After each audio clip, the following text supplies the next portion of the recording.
Hi guys, पुन्हा एका नवीन ब्लॉगमध्ये स्वागत आहे. दुपारी ना आमच्या इथं लाईट गेलेली होती. म्हणलं थोडा वेळ झोपूया. लाईट गेली, त्याच्यात झोपायला तर झालंच नाही.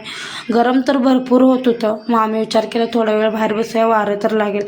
वारं काही लागलं नाही, उलटं भाजी नीट करत बसलो मोकळ्या टायमात.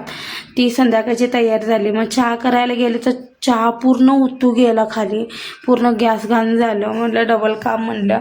त्याच्यानंतर ना दुसऱ्यांदा चहा प्यायला घेतला तर चहामध्ये साखरच टाकून जायचं विसरलेले.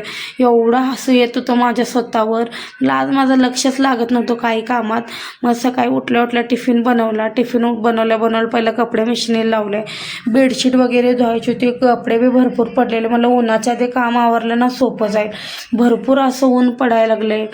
एवढी गरमी होत होती. गेल्या पहिलं गार पाण्यानं आंघोळ वगैरे करून घेतलं आणि बाकीच्या टायमात जे कपडे वाळलेले होते ती घडी करत बसलेलं. आर्यनला 2 अशा शेंड्या घातलेल्या.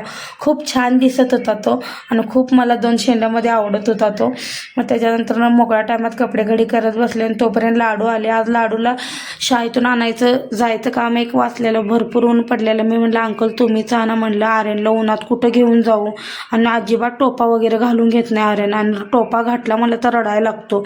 म्हणून एक तर काम वाचलेलं. आजचा व्हिडिओ आवडला तर लाईक, कमेंट, शेअर करा. चॅनलला सबस्क्राईब करा. पुन्हा एका नवीन ब्लॉगमध्ये आपण भेटूया. चला तर बाय.